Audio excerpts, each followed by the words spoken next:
Hello, welcome to another Leicester with my guest Desiree Burch. I'm still on tour. It's nearly over, my fan friends. Tonight, 16th of May, I'm in Maidstone. 18th of May, Gloucester. Then 19th, Barnard Castle. Probably need some help with that. 20th of May, I'm in Newcastle at the Stand. There's a 1:30 show and a 7:30 show. I think the late show may be sold out, so come see me in the afternoon if you like.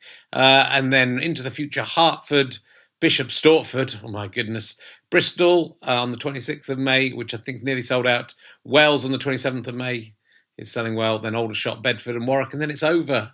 And then that might be my last tour show for a little while. Thanks to everyone who came to see the London show. It was a terrific experience for me, and I believe that is all that matters. The DVD will be out later in the year, although there are only a very few copies left. It will also be available on download. Anyway, thanks. Yeah, do become a dripster, d.rips/Richard-Herring, or a badger, gofasterstripe.com/badges. If you want to get extra content, all the backstage interviews, and help us make more podcasts. We are filming more podcasts in September, October, and November. You go to leicestersquaretheatre.com to buy tickets for those. It's been a lovely series. It's not yet over. There's still a few more to come. And thanks for supporting us all the way through this. See you soon. Bye.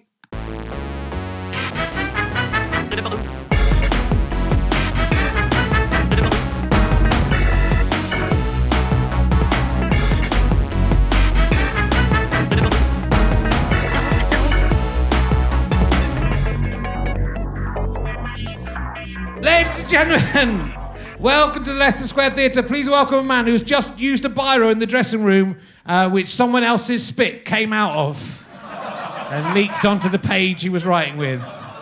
But whose spit was it? I don't know. It's Richard Herring! Very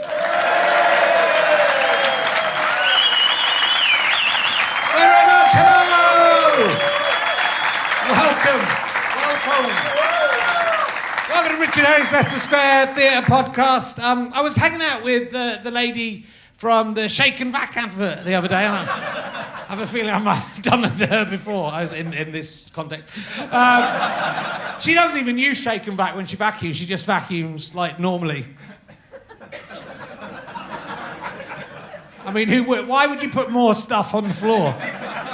It was a bad idea. Anyway, she calls it Leicester. So yeah, that was quite nasty. I was just writing notes about Al Murray. See that slight state? That's someone else's spit. But whose spit is it? We don't. It could be, it could be Maria Bamford's spit, which wouldn't be a bad thing. But it could be like there were some kids doing. There was like a sketch show competition here yesterday. It could be someone who does sketches. So it's a terrible thing. I may have been infected. You don't know, do you? But, so someone in showbiz has probably got some kind of disease in it. So I've been reading the news, which isn't much use to you people listening at home, because I think it's about June now at home. The week this was recorded, they were talking about the passports, the contract having gone to France, which has annoyed the contract for the blue passports. As they're going to be made in France, which is kind of quite funny, isn't it? People get annoyed about it, but I say, how about the blue passports get made in France and the burgundy ones get made in the UK, and then we get to choose which ones we want to have based on how patriotic we are.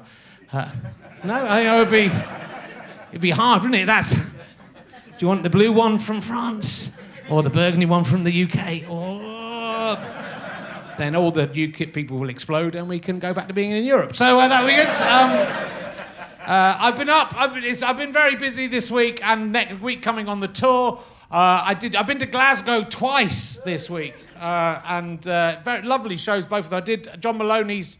Got hair all over me. Sorry, it's not. I think it's my Wookiee book. It's hard to tell, isn't it, which one's the more hairy. John Moloney, who we had on, and we talked about that idea of doing the live at the Apollo, Dead at the Apollo for over 50s. That happened this week. He recorded 6 episodes of that fantastic show with lots of comedians over 50, which I just snuck into. I was basically the kid in the room. But I really love the Glasgow shows. And I did my stand-up show, annoyingly, on the Friday. So I was in Glasgow on Tuesday and Friday. And I had to go to Colchester and Market Drayton in between. And Market Drayton, I thought, was just a place where puppets lived that was voiced by Brian Cant. But apparently it's a real place. But I love the Glasgow audience, and I was thinking the first time I went up to Glasgow was in the Oxford Review in 1988, and we were very nervous as English little posh kids going up, supposedly posh kids going up to Glasgow, and no one came really, and we went down to silence actually, and then it was the week that the two people in the show came up to us after, the two of the audience members came and talked to us afterwards and said, "You should have done more jokes about Piper Alpha," which had just happened that week, which was where like 170 people had died in a fire on an oil rig. So, yeah, I think that would have probably swung it for us, wouldn't it, if we'd just come on with that? But now, everyone loves me in Glasgow because I talk in their language. That is the thing, and that's the... They love me up there. So anyway, the John Moloney show's great. I also played in Warsaw. I've now been to Warsaw, Indiana, Warsaw, UK, but I haven't been to Warsaw, Poland. But once I've done that, then I've been to, I'm guessing, the 3 worst places in the world. And Warsaw, UK is worse than Warsaw, Indiana. That's how bad. No offence to anyone from Warsaw. Thanks for coming. It was a lovely show. I was at a place called the Forest Arts. Oh, this is going to be nice. It was literally a fucking aircraft hangar in the middle of some dilapidated buildings. I mean, I don't know how it got the name the Forest. There must have been a forest that they knocked down to build Warsaw. Anyway, thanks for having me in Warsaw. I will go on. We're gonna crack on. So our first guest tonight, the only guest this week is. Nearly gave the game away there, David. Just covered myself at the last minute. You're much better than last week's audience, I'll tell you that right now. She is probably best known for appearing on the show when game shows go horribly wrong. That is usually when Richard Herring is on them, trying to win them. We please welcome Desiree Burch, ladies and gentlemen. Welcome. Sit down. Pull up a microphone. Oh my goodness. How are you doing? I'm doing all right. Yeah. Those game shows went horribly, horribly wrong. Someone had to let you guys know. Yeah. What kind of things went horribly wrong in the game shows? I don't know. One of the hosts was a pedophile. That was the thing. It's pretty bad. During the actual game show, though? No, but he was massively creepy. Like, he was Trump and a little extra creepy. Okay. So, like, yeah. I think I've seen that clip of that guy. Yeah. He's a lot of back rubbing. Yeah. It was a different time back then. Men could rub anyone. Flirt and kiss with children on TV. Yes. Yeah, good. I was thinking, when I got knocked out of Pointless by 2 points, that would be going horribly wrong. But no, that probably is... I really want a Pointless trophy. If it comes to it, if they say this is the only way you're going to get one, Rich. No, I wouldn't do that. So, you've never gotten any other kind of trophy that you'd do that for. I've never got any. Well, I've got the Chortle Internet. I've got about 10 Chortle Internet awards, but what use of those? Can't even chuck them on the fire. They don't burn. So it's. You've got awards. You won the Funny Women Award.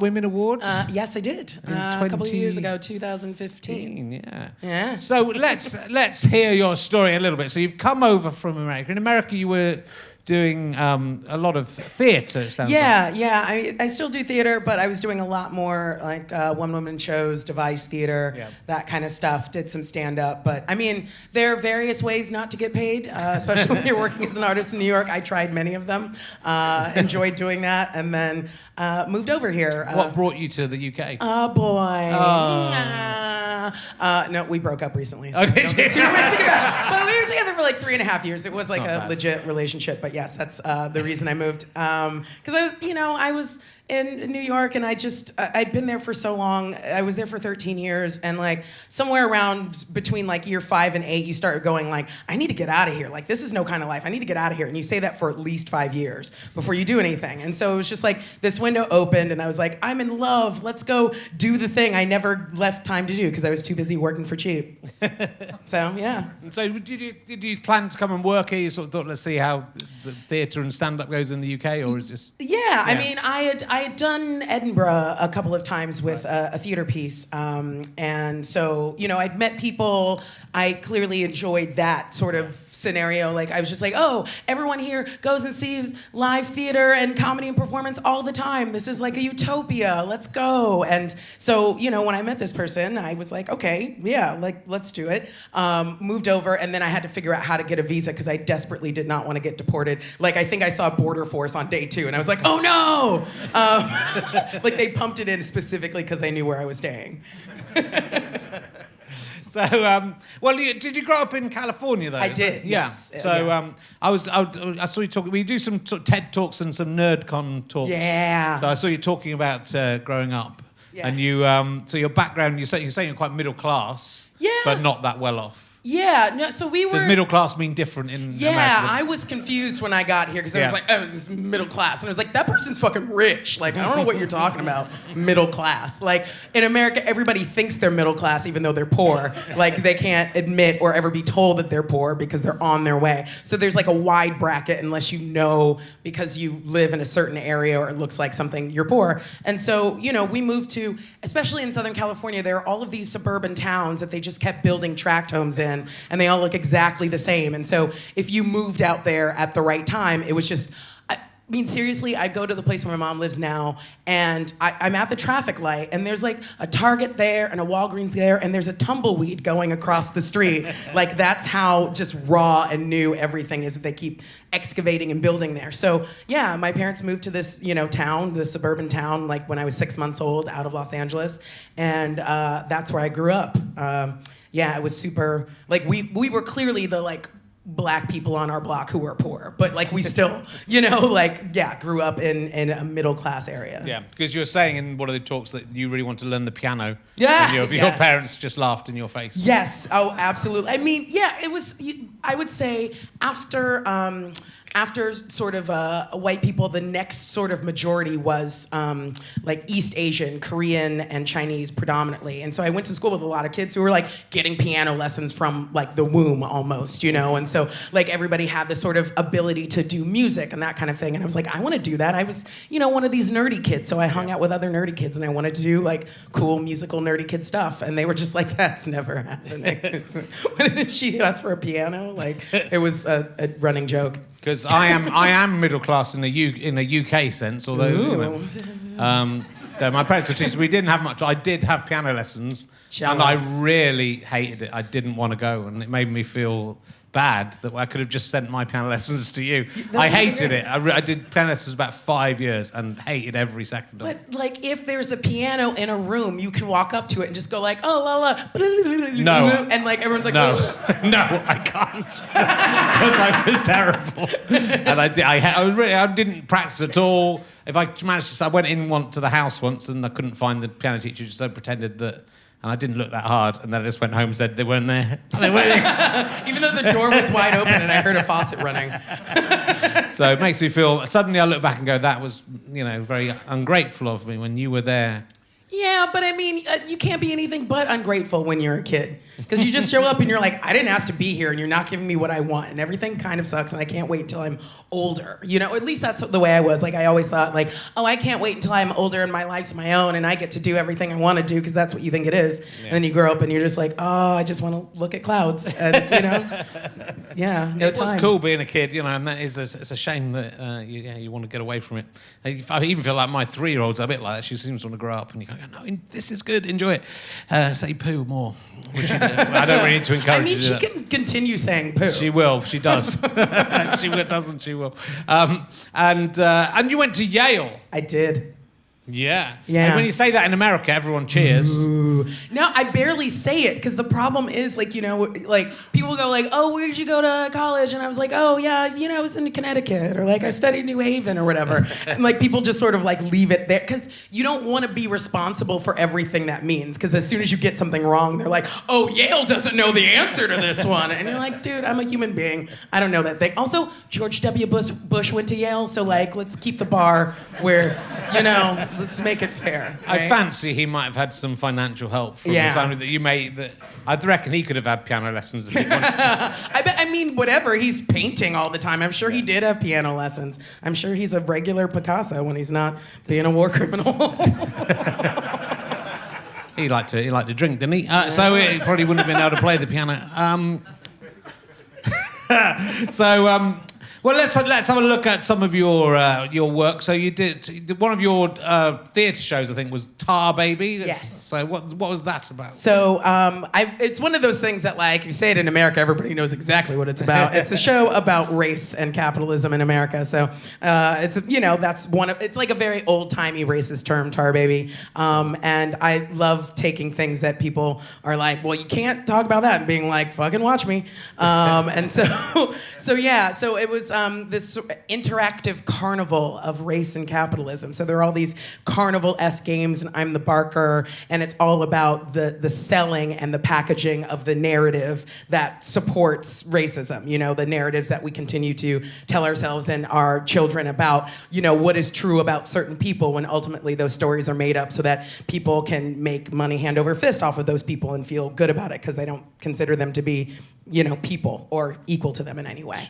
Sure. So, you know, like we'd have like test your strength against racism, and there was like a big test your strength, and people would come up and like have to refute, you know, racist statements or you know, rationalize them or try to reckon with them, you know, and it's great because, you know, you slowly start to bring people in and kind of make them feel like we're all in this together. It's not about, you know, like pointing fingers and blaming anybody, and that's usually like the sort of knee-jerk reaction that people have that makes them unwilling to engage in further conversation. Whereas if you can kind of go like, look, we're all part of a racist society, so like it would be weird if you weren't racist, because like how did you manage to grow up that way in the society we're in? So like let's just talk about it. So it is the sort of slow motion of getting people like more interactive, more involved in the conversation that happens in the space. Sure. And then of course, you know, I've got to like yell and scream at the end just to make them feel like they got their money's worth.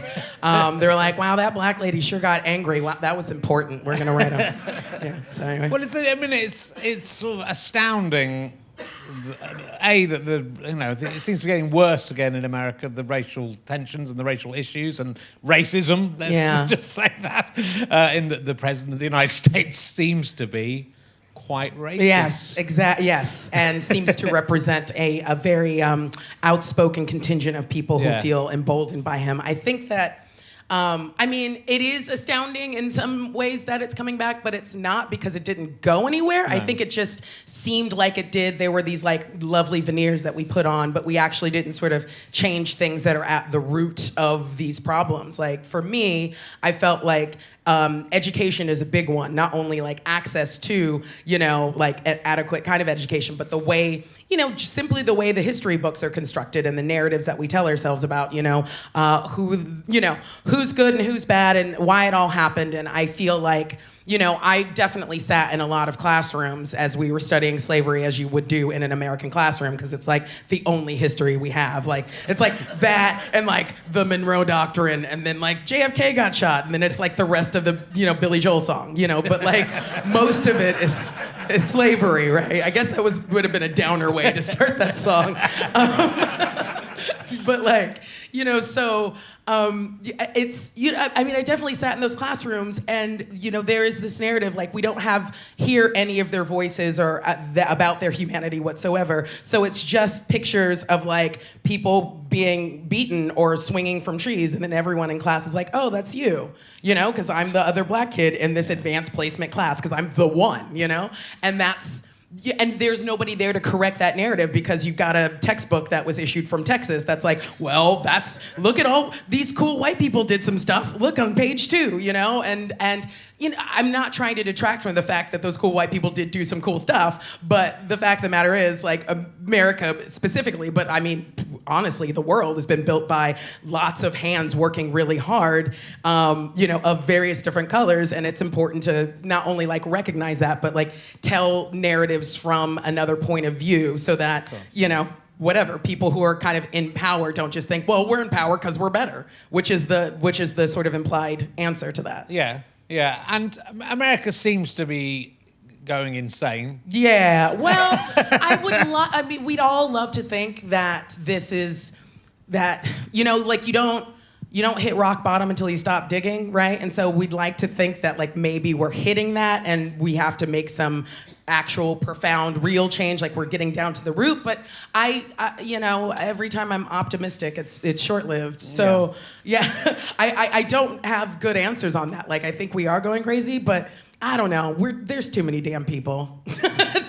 Like, with too many opinions. I don't know how anyone would pull that together. Everywhere in the world is like it, and everywhere in the world has these hundreds of years old, argument. You kind of feel like the slavery one got settled, but there's that we found out what was right and wrong about that, and they had a war about it, and that the right people won the war. Yeah, but then the concessions were given to all the wrong people again. And then, but those people who lost are still going, but we weren't really wrong. Yeah, no, and seriously. still 200 years It's our later. culture and our history. I mean, at this point, honestly, I'm hoping for alien intervention. Like, I think the only thing that could help us out is if we discovered some other people, entities, beings, and most likely decided to have a war with them because that's what we do. But at least we join together. Well, the racists would hate aliens more than they hate other races, I think. I don't know. It could bring the human race. At least you're human beings, not lizard people. I mean, but if the lizards were slightly pink in tone, would it be the same? I don't know.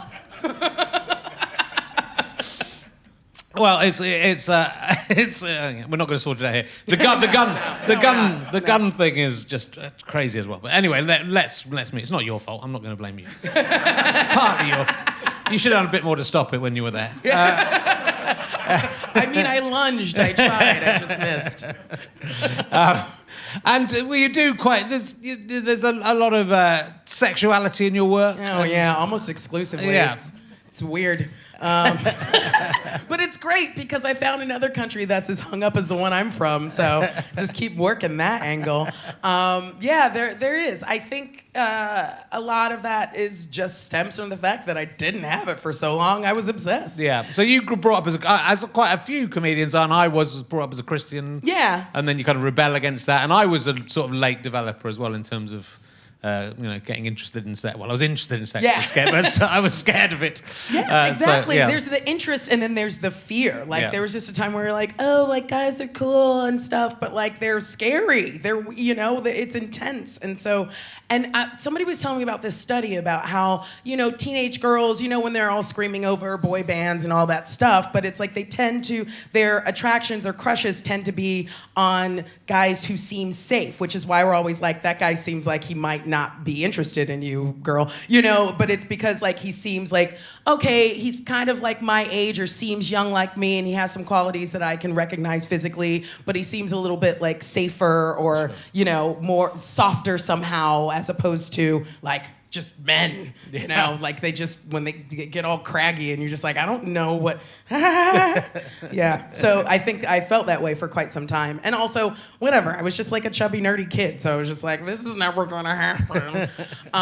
Especially in Southern California, especially in LA and that kind of area. Everyone has the same blonde highlights and looks like the same sort of magazine pullout. And if you don't fit into that, it's hard to develop, you just kind of feel I'll live when I can finally figure out how to become something else, and if you're rich enough, then you just get surgery and then you do it, Yeah. Yeah, sorry, I got super serious. It's screwed up. No, it's good. It's good. The model's screwed up. You're covering a lot of, serious subjects in your comedy, so we're bound to get a little bit serious. But you've done various shows about sex. So you did 52-Man Pickup, which was based on a pack of cards. Is that right? So I like the sound of this. So basically, everybody has a skank phase at some point. Mine happened circa my early to mid 20s, and also I'm gonna gender stereotype, but I would say women love making lists of things, and so as I was going through, I was I think there was Christian guilt back here, and it's well, if I can remember all the names of the people that I've hooked up with, it wasn't just random. It meant something, and so I would put down their name and something about it so that it was meaningful in some way. And then I was some of these stories are batshit crazy. I shouldn't tell some of these. So basically, by the time I was doing the show, it was called 52-Man Pickup. I took a deck of cards. I put everyone that I had slept with on a card. And I mean, when I started doing the show, it was 30. But then we rapidly got up to 52. I mean, it was weird to me because, it happened maybe once or twice that someone had seen the show at an earlier phase and then wound up in it at a later one. But I just felt, because most people will see you do that and they're like, ha, you're really cool. I'm gonna piece the hell out because like I don't want. But then there's a certain ilk of human being that's kind of like, yeah, like I'm gonna get my name on the charts, you know? Like it's weird. Well, a lot of female comedians say that, you know, it's not good for picking up men. No. But that seems to be the way to do it. They haven't got the card system. There are 22 places available. Yeah, yes. We've got a couple of king places left. Well, yes, they are ranked. And I was just like, okay, at some point I was like, I could bump him down, whatever. Or just like, no, you're a 2. There's not enough 2s in a deck. They're really not to sufficiently cover my history. So people would be like, he's a 5? And I'm like, did you see what the 2s were? And they're like, okay, fine. Yeah.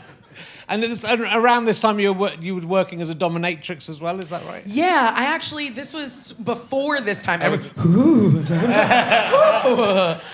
yeah, well, so I worked as a dominatrix actually before sort of that time. I think that time came out after my dom work because I was still a virgin when I was working as a dominatrix, Really? which is, you know, a wonderful way to lead one's life. Yeah, but, you know, essentially I was kind of like, well, I've graduated from Yale. I still have my virginity intact. Boo, you know, demerit. So I was like, okay, let me figure out, let me do what a smart, nerdy kid does and like, you know, basically read a book on how to do this. But my reading book was like doing an internship, you know, like just going to sex work, which is what, a lot of young women do this when they're in university or just outside of it because you make so much more money an hour. And, you know, as a dom, like you're essentially there to like, you know, be this fantasy. And then at the end, he has a wank. And like, I was just like, if I had gotten paid for some of the guys that I actually saw have a wank in my real life, like it would have been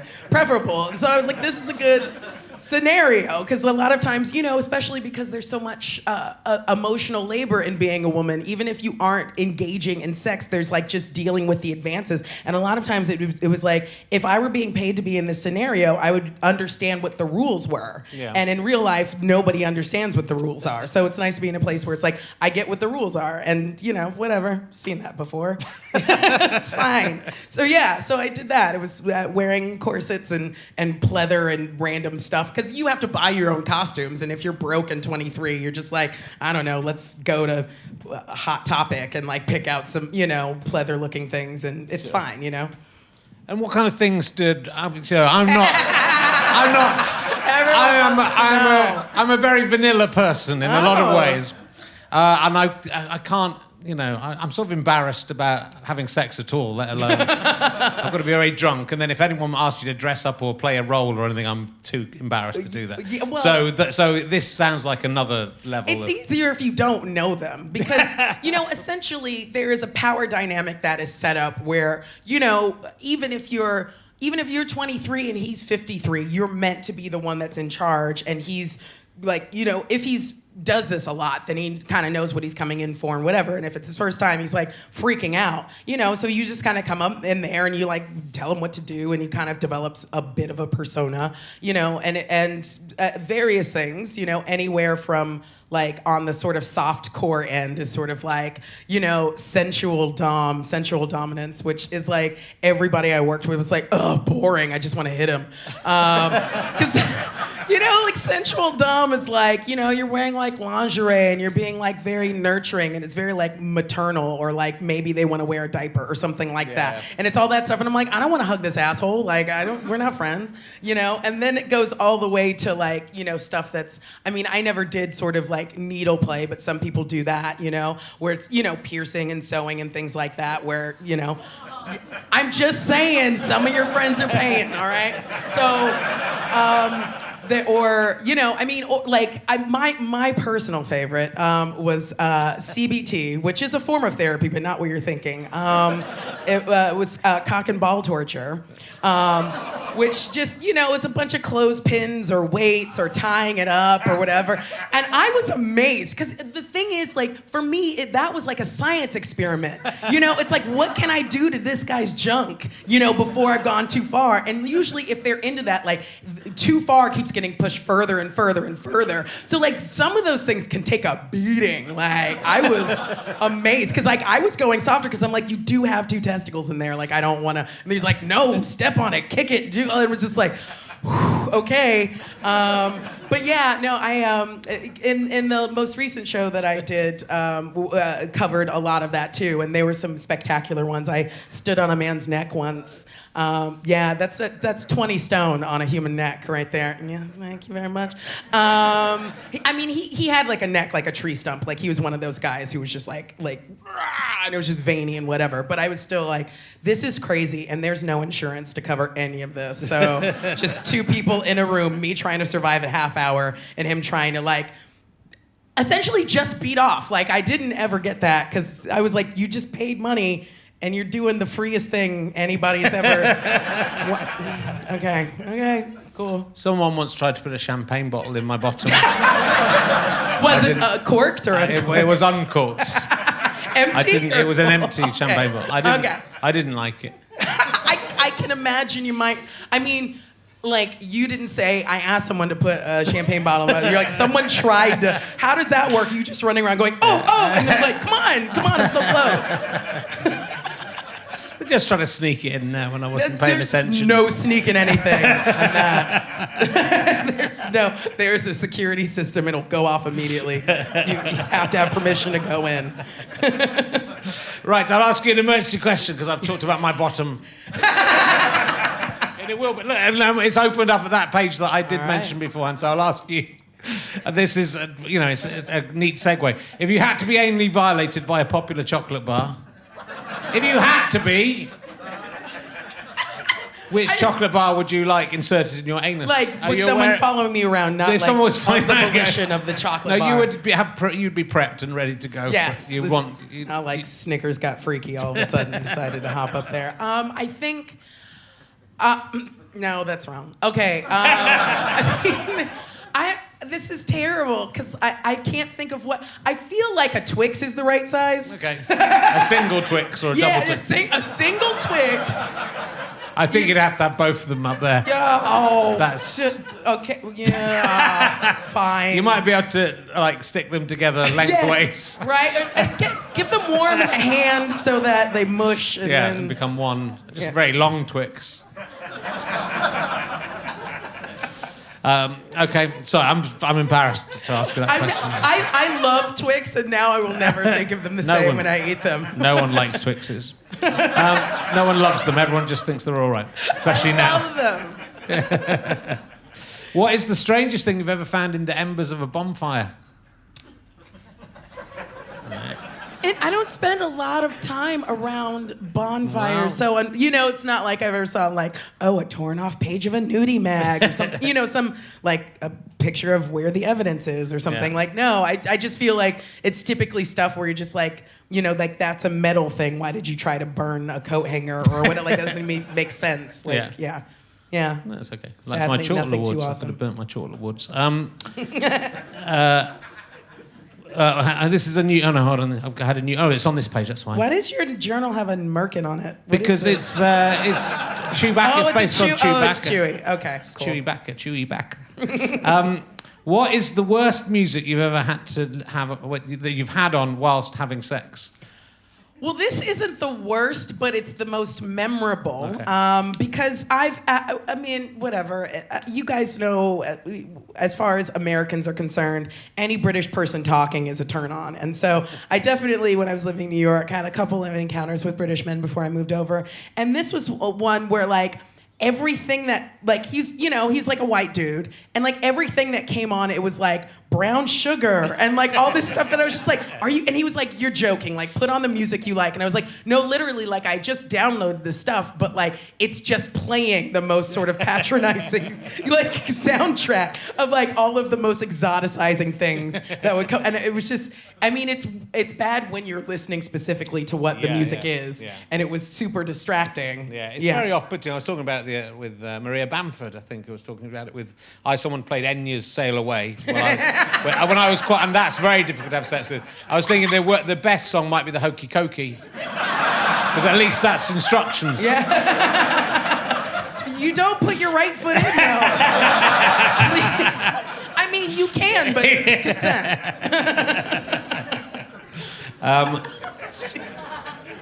This is my new emergency question.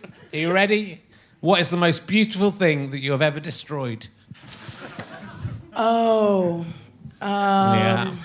God, you wish you had like time to prep these. And No, that's why you got to. Yeah, but like I can't remember what happened beyond 2 days ago because that's what I'm still hungover from.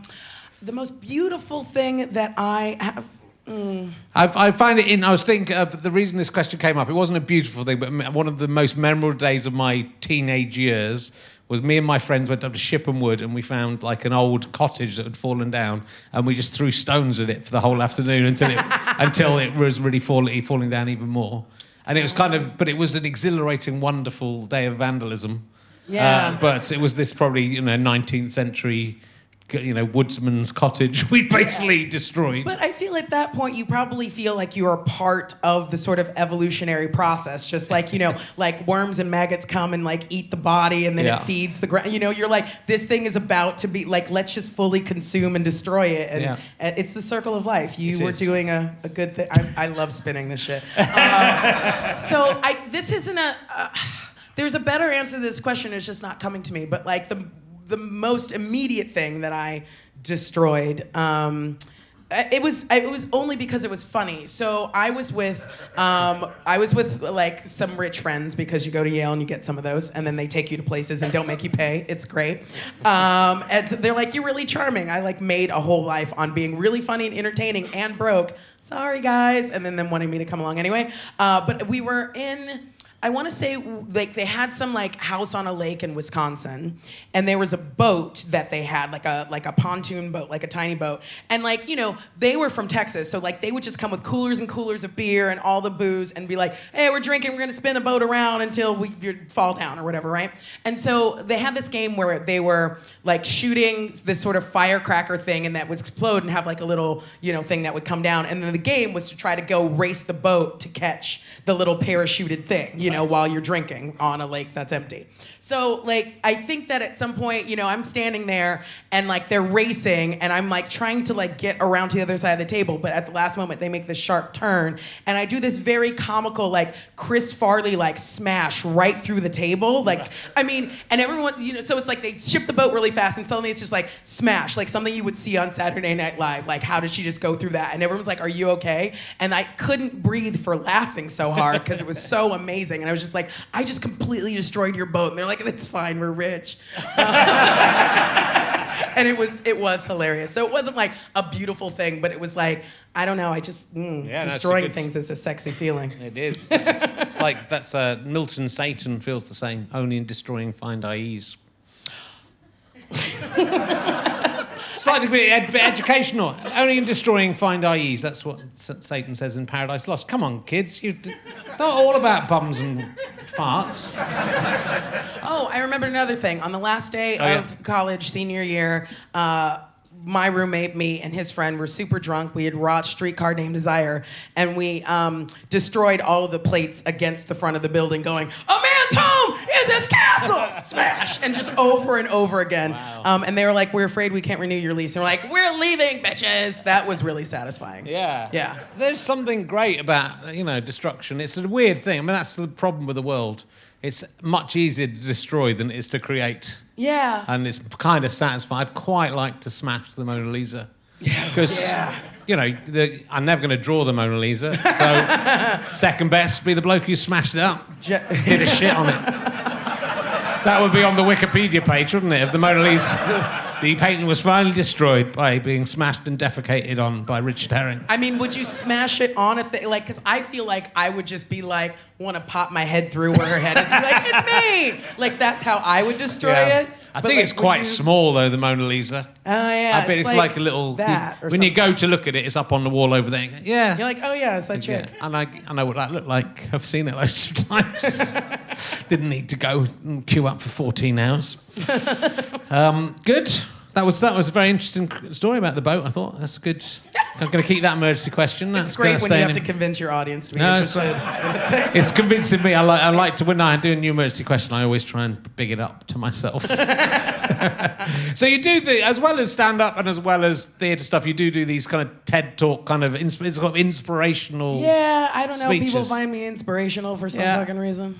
No, I mean, I don't do a lot of them, but I have done like speaking. So yeah, I think that I am fortunate to live in an era where stories from my life and lives like mine are sought after because they haven't been heard for so long. And so I think people, want to hear about, you take something from your life and you turn it into a bigger picture, whatever thing. And I think as comedians and creators, we do that in general just because I feel like if you're sidelined a lot in life, you get a lot of time to observe things and you start to put things together, and then you're just desperate for anyone to hear you. And so you find a career with a microphone. So I've done a little bit of that with with TED Talks or with NerdCon, which is like a cool world of like all of the people who probably subscribe to your podcast. Definitely. Like they keep live performance going. And I got hooked up to that through working on Welcome to Night Vale. Yeah. And so, I think the people who follow that and like really love it, like it really has changed their lives in a radical way and brought them a community of people who are like them, where they were all individually separated in their own various communities. And so it's really important to them to be like, I'm coming together not only to see this fictional place that is accepting of all types of human and otherwise. If you ever listen to the podcast, it's all about like, aliens and ghosts and otherworldly things. But also when they come to the shows, they're meeting up with people that they maybe see in other or never have or only talk to online. Yeah. And so it's like a huge sort of community building thing. And then once you're kind of, once you're in with the nerds, man, they take care of you. Like nerds care, because they're just like, thank you so much for saying things that I am too fucking shy to say. Yeah. Well, it is, I think the great thing about podcasts and that kind of, live experience is that it is just, you're sharing something and people, even if it's quite a different life that someone's leading, I think you'll find the things that resonate. Yeah. I think podcasts especially, I get so many emails from people saying this helped me through this illness or this difficult time in my life, and you're kind of not thinking when I'm talking about shitting on the Mona Lisa, I'm not thinking, this is going to help someone through. But one person... This is going to be the thing that makes this person decide that life is worth living after all. That Richard Herring might one day shit on the Mona Lisa. I've got to stay alive to see. But they laugh at that, and the I'm going to do it for you. It's what? It's a promise. Oh no! Not for you specifically. That's there's a problem when a crazy one thinks that the whole podcast is just for them. And that they can talk to it, and then they'll answer back. That's the thing about a podcast. They're really intimate things. Even though you're just listening to them, in your car. But usually in your car, you're like singing really loudly. You're doing other intimate things. You're eating terrible food out of a bag. Things that you wouldn't show to other people. Or you're cleaning around your house. You're doing and this thing is going directly into your brain. Like there is an intimate. I understand that. Like I do start to feel like I know people, and then you see them in real life. And you're like, that's not you. It's not at all the picture I had in my head of who you are. Like, fix yourself, But the NerdCon one I saw, you basically had written something and then your computer, you'd lost it from the computer. So you just ad-libbed, you ad-libbed having written it. Yeah, because I had been working on the thing, and it's weird to be at a nerd convention and have a computer fail, because you're like, literally anyone can help me, but like also like it's too complicated and no one can help me. So yeah, and I was like, well, I remember what I was going to talk about, so like let's go for it. And I was just pacing back and forth trying to remember like notes, and then you get out there and you've been on stage before, and that kind of kicks in, and you just kind of go like, let me just actually talk to these people and connect a little bit and try to be funny, and I think if you kind of get sort of funny and meaningful across, people are appreciative, and also just put their expectations way, way, way down. I mean, if my computer hadn't broken, I would have had to come up with some other reason why they should feel bad for me, right? Well, it's a big skill to be able to, I think that for most people, that would be, the idea of standing up and talking would be terrible. But the idea of standing up and talking and then losing the thing is the nightmare. Yeah, it's the worst thing. I think even as a comedian and even someone who works, if you think, I've written that thing, and then you've got to let it go to the extent, but also, you know, it's very easy to find online if you want to watch it, and it doesn't it views like a written piece. Oh, good. I think. I mean, I walked off stage and I was just like, I can't believe I screwed this up. This is an important thing. And everyone's like, that was great, thank you. And I was like, really? Yeah. Yeah. Yeah, that happened. Totally happened. I'm very interested in the poster that I remember actually in Edinburgh of, I can't remember which show it was for, but the poster that you won awards for was your face. Yes. But it was... Covered in dicks! So many dicks! I mean, so yes, I know you're, I mean, not like, nobody put actual dicks on my face onto your picture. It was, the show is called Desiree Burch, This is Evolution, but the poster was just a photo of me, but we took basically all the dick pics I'd ever received in my life, because I grew up in the age of the internet, and if you go on there to find a date, you get a bunch of dongs you didn't ask for, and I kept them because I'm weird. I make a list of the random people I sleep with, and then I also collected the dicks. Yeah. Because I don't know, I was like, well, he gave it to me, it's mine now, isn't it? And so, at some point we ran out of dicks, so I did have to ask a gay friend of mine for his dick pics, and then we got all the remaining dicks. But yeah, it's like basically everything, you know, it's like a picture of me like this, but like they're all small, so it looks like a painting, like they're done. Yeah. So I mean, especially because it's like textured and veiny and whatnot. But like you look closer and you're like, oh, her eyebrows are just like tiny black dicks, and like her hair's just like black dicks coming out like this, and then there are red dicks here, and like, you know, it was It's amazing really that, I mean, to someone of my generation, it seems incredible, because I think I stopped dating officially 10 years ago. You have a date in the audience like. You know, I've been back on the last couple of years since the wife's had a couple of kids. You know. Yeah. No, so 10 years ago, over 10 years ago, I stopped dating, and I think I want someone asked for a picture of my penis. Asking is different. Yeah. Like if you're. So the idea, I just can't comprehend how we got to the situation where that's a flirtation technique. That the first thing you do is send a picture of your penis. It's not.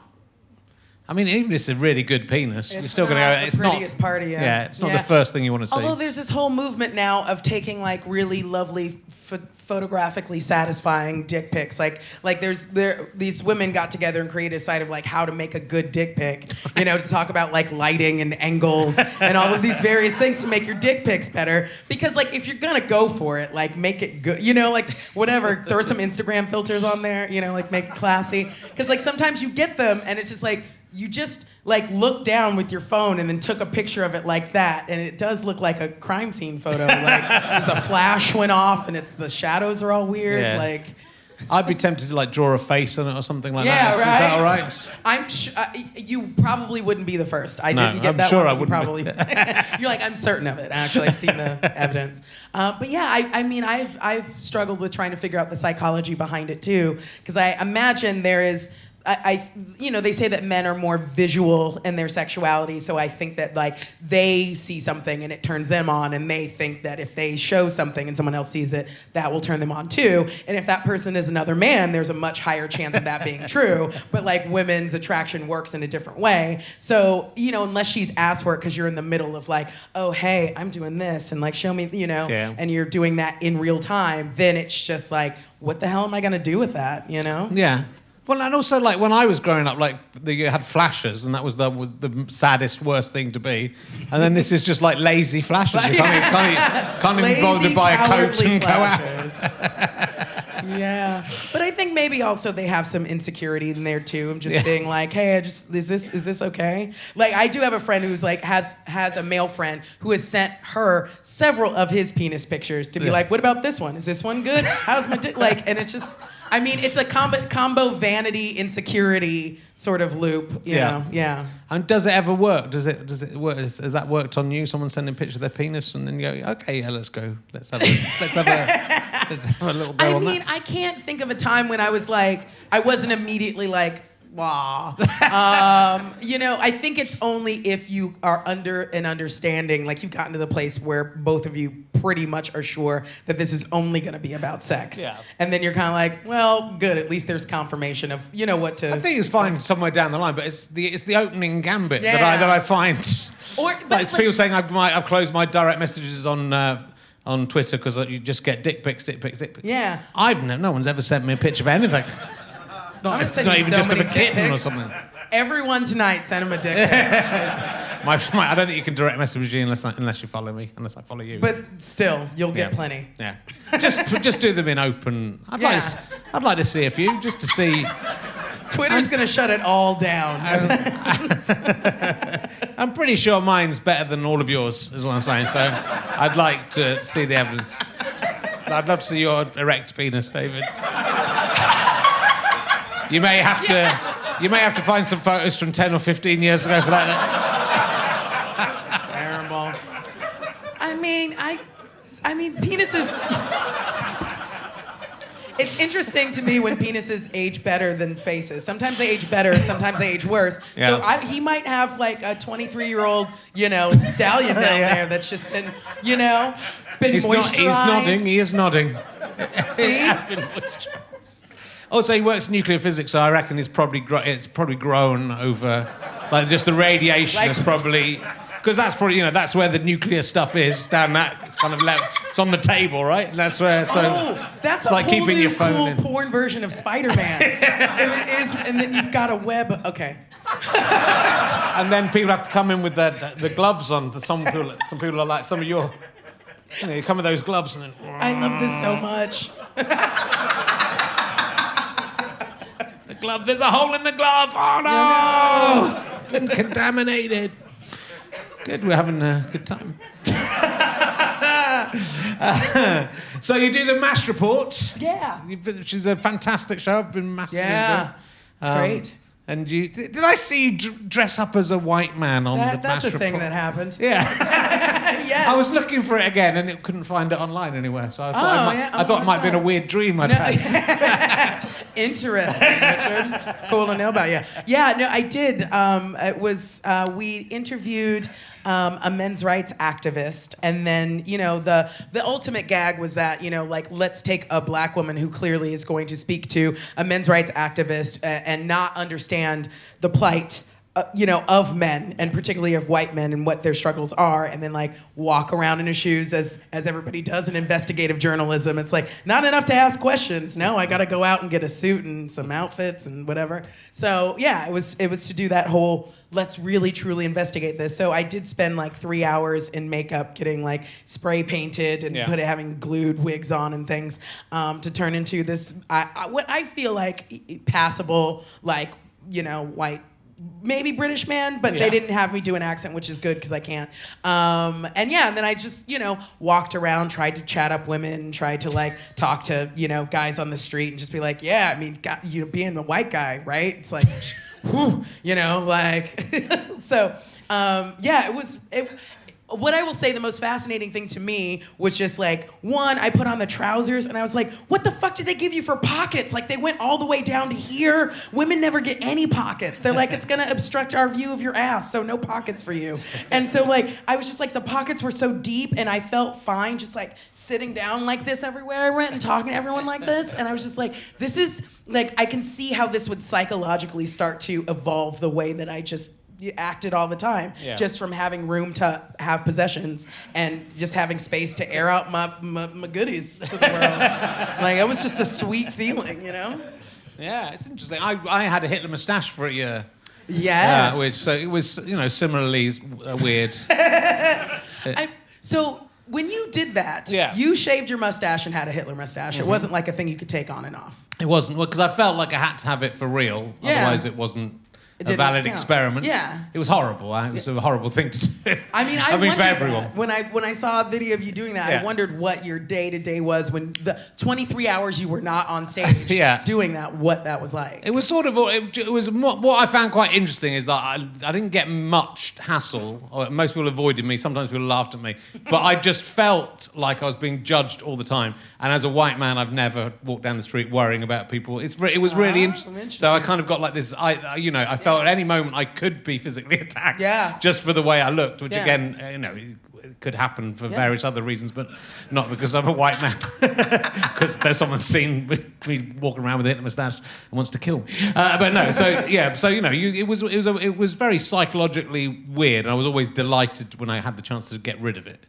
Yeah, But how did that?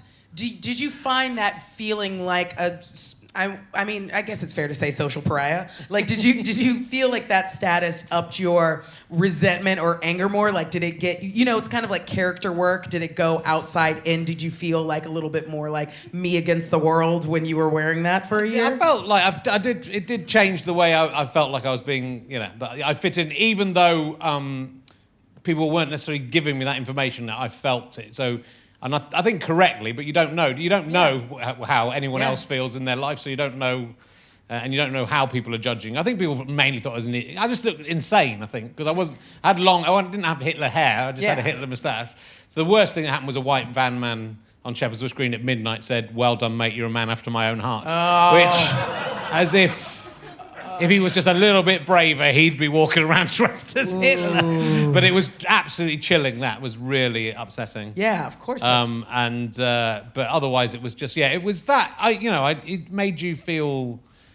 It made me feel not angry, but just like a victim, and like I started pulling it out subconsciously, and I felt very. I was only recently with my now wife at the time, so it was amazing. She sort of stuck with that brave, committed woman. Like, you got married, and a year later, you're like, "Hey, I'm going to do this Hitler mustache thing," and she's like, "Okay, I'm staying. Yes, I will bear your children." Yep, totally. Yeah. I mean, she does dress up as Eva Braun at home, but it's, it might have been what sealed the deal. Fair enough. And you acted like you knew nothing about the fetish world. But it's interesting to go through these things for comedy, and it's I think it is that's. I don't know how real you felt as a white man. Obviously, a little bit kind of when you knew it was a joke. But by the end of the day, you're taking that face off, and you forgot what your face looked like because you got used to this guy's face. Yeah. I'm like, I'm Jeff now, and I've got Jeff's worries and concerns, and I'm gonna go back to somewhere in the Midlands, I presume, where Jeff lives. But it sort of also makes you realize how crazy it's that craziness of the way we judge each other. And the way, and the just something like skin color is so. I mean, and I know there's more to it than that, but there is and there isn't. Yeah, there is and there so isn't. But it's so like on a childish level, a child would go, "That's stupid." It's like the worst episode of Star Trek there would ever be, or most of them would be literally about with this. With like an orange cat and a black cat. And they're like, "Oh, that orange cat," they're cats. I mean, I think that. Yeah, it is like a weird thing, and any kid would be like, that's stupid, but I think that we kind of constantly are attributing narratives to people as we look at them all the time. Like, I think that we attribute a narrative to our own lives when there really isn't one. It's just like random chaotic phenomena, and we like make stories. So we look at people and we make stories, and when there's already such a strong story about a person, it's so satisfying because you're like, oh, I got that one, and I think that's part of the reason our brains, we do that. That's what I dislike about it, is the kind of laziness of because I have to get to know someone to know if I'm going to hate them. Yes. And if you can just make a decision based on what they look like, that's very lazy way to hate people. But it's like the junk food of of stereotype. It's just kind of like, that's easy, and people like cheeseburgers. People like chips. So it's easy to do. Do you think it's interesting that? Is it the case that racism is more prevalent in areas where it's more like there are less ethnic from black people or different people if it's in a what I mean? Because like if you're in London, it's not really a big as deal. Much of a problem as it is in other places where there are fewer. I mean, I would say, as in Warsaw, Indiana. I'll just pick that up off the top of my head.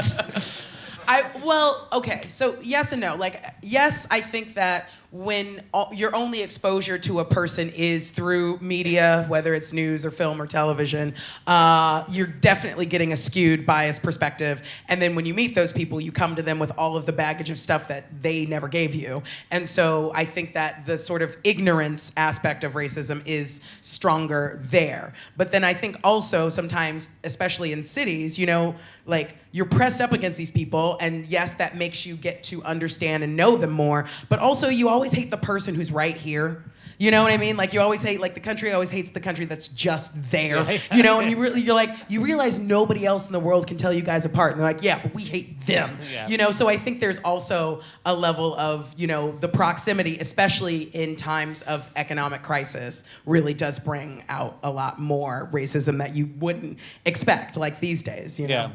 Is the problem that people don't want to admit that it's sort of like it's everyone's got to start from the perspective that they're the top, and so if they feel that they're somehow not the top, they should be at the top. So they've got to blame somebody someone. else's fault. Yeah, exactly. It's people being unable to look inside themselves and say, actually, I'm part of the problem here. Yes, and also to look outside of themselves and go like, yeah, things are shit right now. Like, I'm not alone. I don't need to take the blame for, like, okay, yes, I could be better. I could work harder. But, like, all of us could be better and work harder. And at a certain point, you also have to be like, how hard do I need to work for you people? Like, I, didn't ask to be here either. Like, I'm working as hard as I can. And then you have to remember, like, actually, system's not set up for you to be to live your dreams and to, be what you want to be and all that stuff. And I think a lot of times when you can take that pressure off of yourself, because I think those people do have the instinct to kind of blame themselves or go like, why can't I? And then instead of facing that,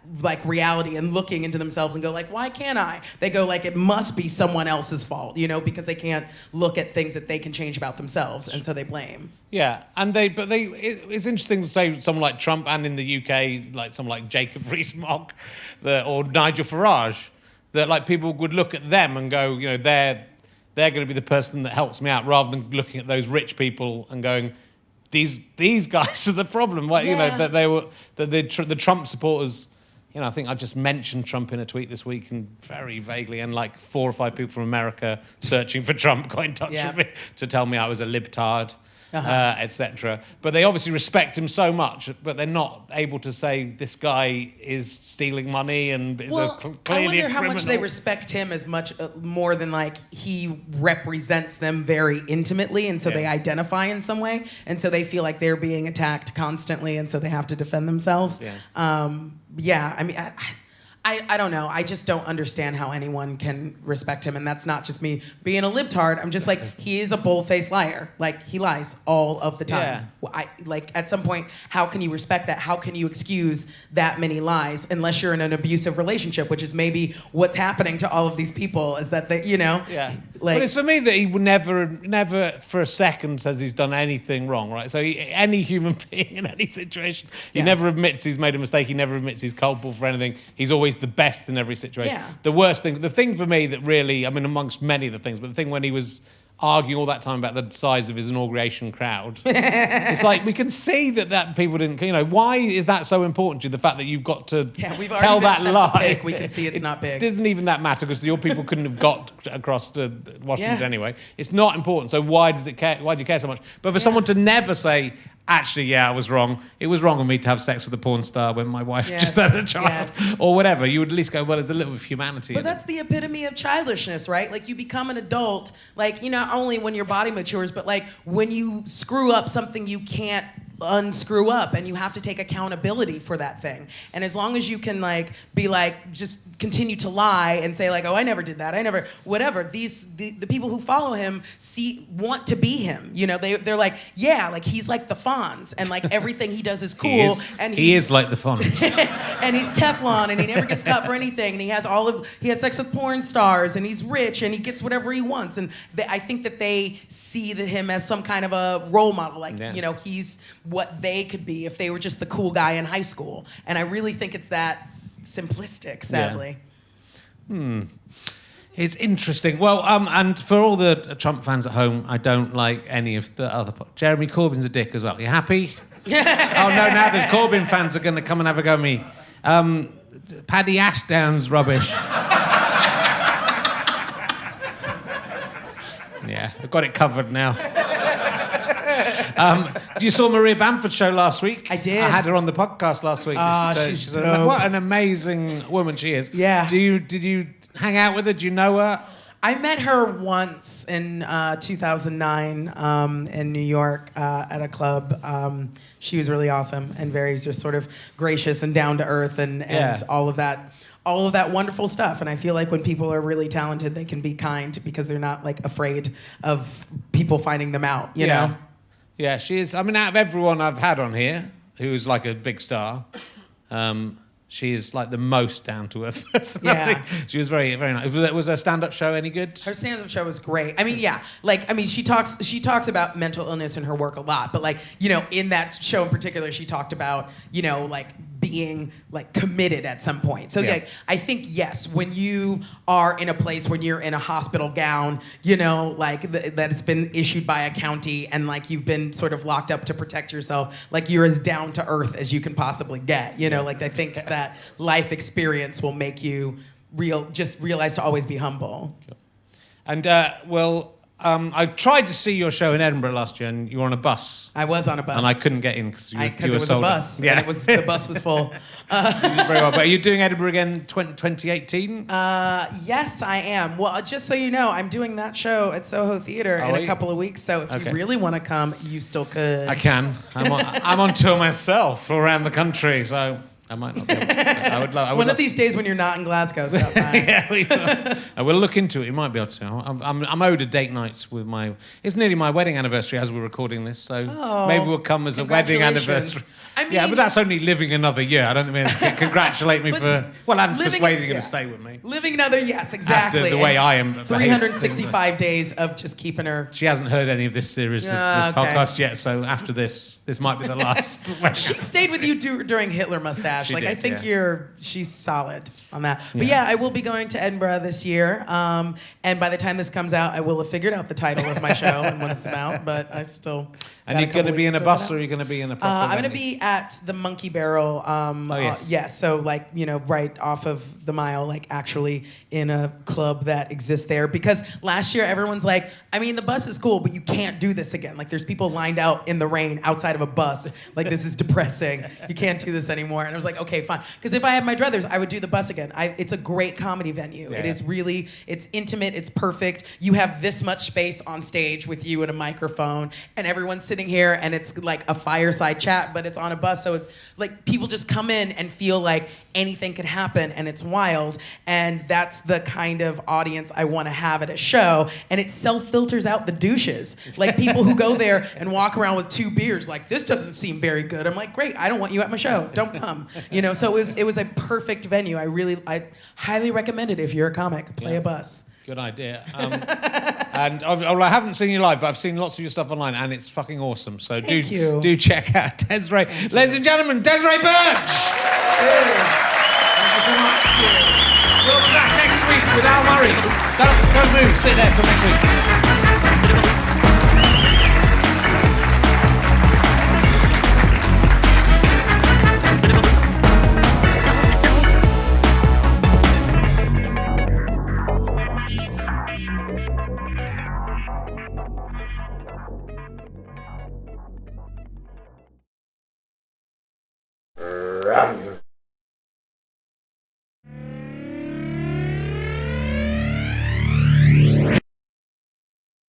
How'd you like them sky potatoes?